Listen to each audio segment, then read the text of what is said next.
Olá, este é um produto de comunicação da Escola Superior da Magistratura Tocantinense, em homenagem à Semana da Árvore do Poder Judiciário Tocantinense, uma edição especial que vai tratar sobre a importância das árvores e o reflorestamento no Tocantins.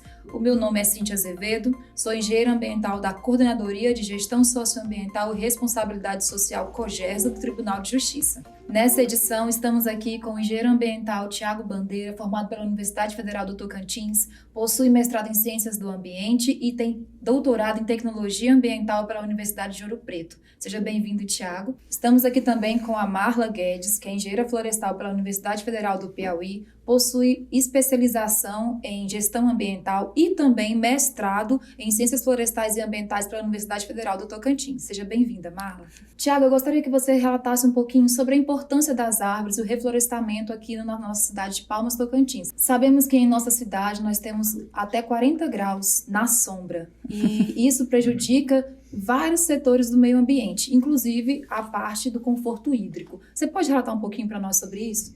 Claro, Cíntia, eu que agradeço o convite de estar aqui com você, fico lisonjeado.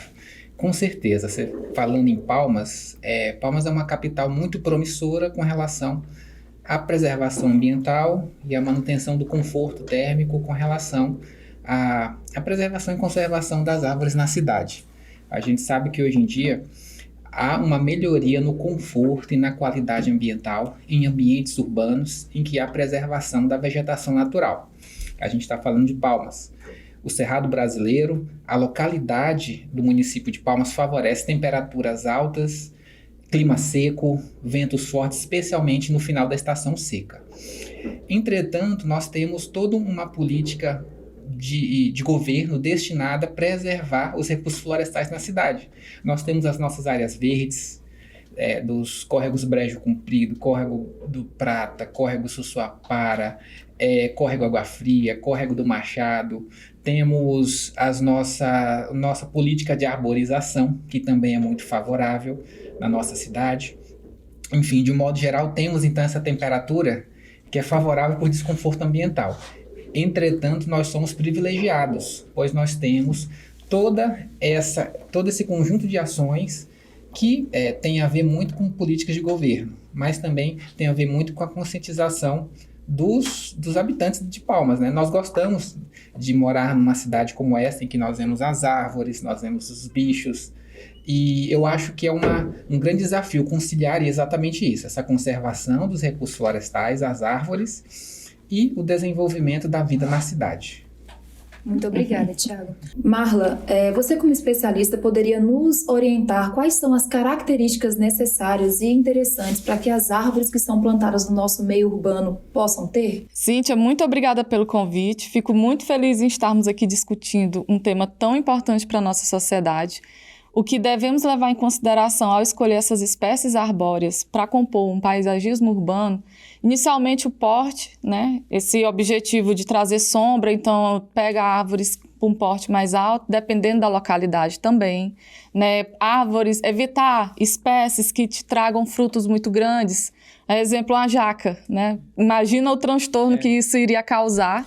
E levando em consideração também o fato de estarmos no Cerrado, a importância de serem espécies nativas. Sim, espécies nativas é muito importante que a gente consiga trazer, porque a gente acaba trazendo benefício para a fauna local, né? Então, eles vão ser dispersores de sementes, e como temos essas áreas verdes aqui dentro da cidade de Palmas, isso acaba que auxilia esses animais a fazerem cada vez mais um núcleo, né, mais forte de espécies arbóreas que vão trazer essas benfeitorias para a nossa cidade, né? Isso, e levando em consideração também o fato das espécies nativas serem espécies adaptadas à condição climática local. Sim. A gente tem uma possibilidade de ter mais sucesso.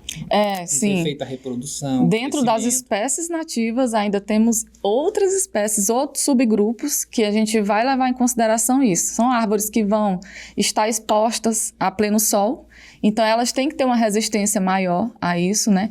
Altas temperaturas por conta do asfalto, mais construção, pouca né? Disponibilidade hídrica também. Isso, então assim, o início do plantio vai ser algo muito mais criterioso a se levar. Então o cuidado de quem faz esse plantio é estar sempre fornecendo essa necessidade hídrica para essas mudas, conduzindo sempre o porte dela para que ela não fique tortuosa. Então, assim, essa pessoa que vai ter esse interesse em plantar, dá essa pesquisadinha, procura a gente, que a gente consegue trabalhar também quais são as melhores espécies para poder serem indicadas para essas áreas. Né? Isso, inclusive sempre a ajuda de um profissional interessante, especialmente porque a gente está numa realidade hoje, Cíntia, que a gente vem perdendo cobertura vegetal natural.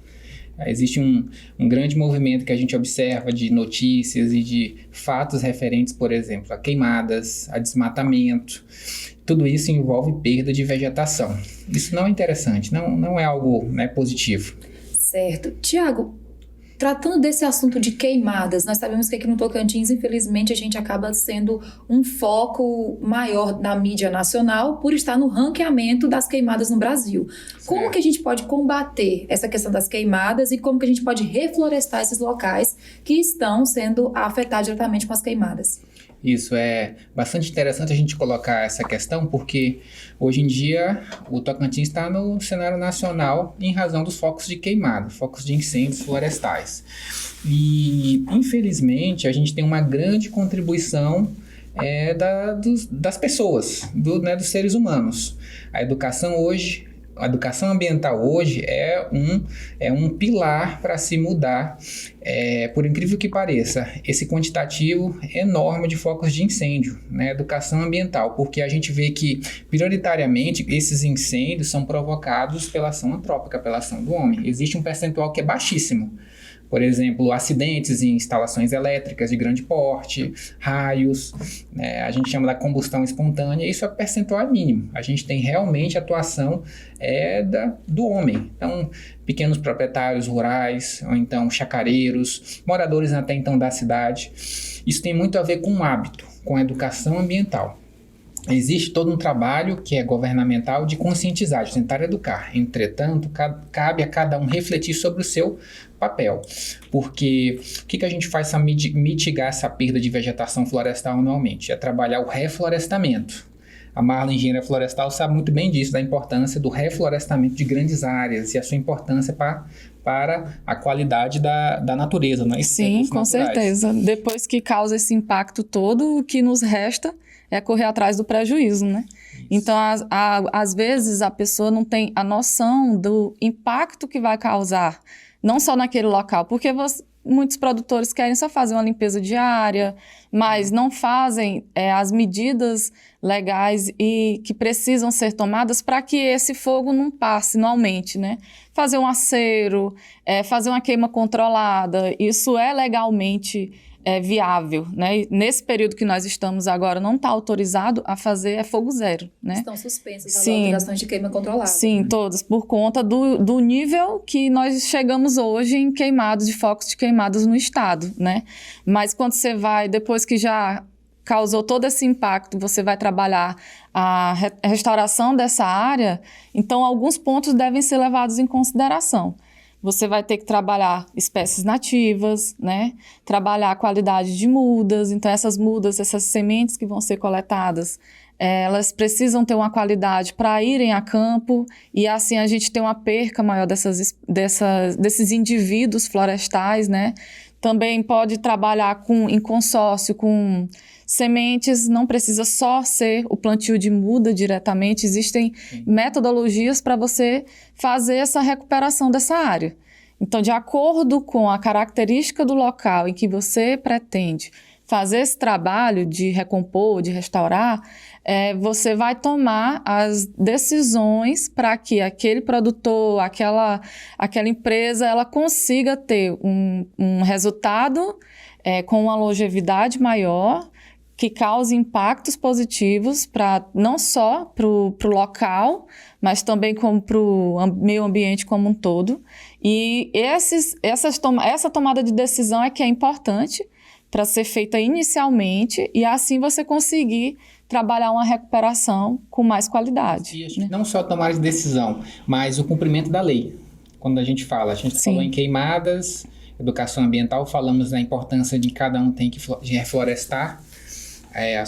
alguma propriedade, mas acima de tudo isso vai envolver também o cumprimento da lei. As propriedades rurais devem ter reserva legal, devem ter área de preservação permanente, devidamente respeitadas e preservadas. Então eu acho que faz parte do papel de cada cidadão, não é isso? Refletir sobre a sua contribuição. Justamente, e pensando nessa contribuição de cada cidadão, nós do Poder Judiciário Tocantinense vamos estar entregando para os servidores, vamos passar em sala em sala. O nosso projeto ele consiste em trazer um pouco da educação ambiental, essa orientação necessária aos nossos servidores. Vamos estar entregando para o servidor mudas de árvores nativas e frutíferas do Cerrado, com a devida indicação dos locais para serem plantadas, e também sementes, que a gente percebe que nessa época do ano, por mais que você tome muito cuidado, às vezes essa árvore que você vai plantar, essa muda, ela pode morrer. Então, daremos total indicação para o servidor como devem ser feitos esse tipo de reflorestamento. Então, assim, o que nós precisamos entender? Que o ato de reflorestar, ele também é uma atitude de amor ao próximo, né? Sim. Porque o momento que você está reflorestando aquelas áreas que foram degradadas, as áreas urbanas também, que tem pouca quantidade de árvores, infelizmente. Nós até que aqui em Palmas, Tocantins, nós temos um quantitativo de árvores até interessante dentro da nossa cidade. Temos muitas áreas verdes ainda, mas existem cidades que não. Então, assim, a nossa intenção, nosso objeto maior do nosso projeto é esse, é ensinar o servidor que quando ele planta, ele está plantando amor, é doação em mudas, né? Então, a gente tem esse cuidado com nossos servidores. Eu não posso deixar de agradecer a vocês pela presença, né? Pelo pouquinho de conhecimento repassado, que, assim, são poucos minutos que geram grandes impactos positivos, né? Tanto para a nossa sociedade quanto para os nossos servidores. E também agradecer, né, ao Tribunal de Justiça por essa oportunidade, né, que nós temos em trabalhar a sustentabilidade, o reflorestamento, a parte das árvores. Então, muito obrigada pela presença de vocês. Nós que agradecemos, né? E acima de tudo a gente percebe a importância da iniciativa do Poder Judiciário em ações como essas, com relação aos seus servidores, mas também na sua atuação das suas competências, né, legais, arbitrando situações, arbitrando conflitos na ótica do meio ambiente. Nós agradecemos e torcemos para que a qualidade ambiental seja algo que esteja próximo, muito próximo ao alcance o consenso entre a preservação ambiental e o desenvolvimento urbano. Sim, não é isso? Parabéns pelo projeto, parabéns ao Tribunal de Justiça pela iniciativa. São iniciativas como essa que fazem, pouco a pouco, a mudança de pensamento de quem já está adulto, né? Então, assim, essa educação ambiental é muito importante porque a temática, ela está hoje nos trazendo a vivência do que é você fazer algo, você desmatar ilegalmente. Existe hoje toda uma questão de desmatamento legal, da APP, da área de preservação permanente, da reserva legal. Então, esse desmatamento ilegal que é inviável ambientalmente e até para a gente, nós não conseguimos ter uma qualidade de vida se a gente continuar com essas ações que tanto ferem ao meio ambiente. Estamos tendo hoje respostas diretas, né, com tanta queimada, com baixa qualidade de umidade. Então, assim, a gente realmente acha muito interessante que todas as vezes que tem uma iniciativa como essa, a comunidade abrace e, assim, cada vez mais a gente consiga, pouco a pouco, mudar essa realidade em que vivemos hoje. Obrigada, Marla e Tiago. Este é um Smartcast, um produto de comunicação da Escola Superior da Magistratura Tocantinense, uma edição especial da Semana da Árvore do Poder Judiciário Tocantinense. Muito obrigada.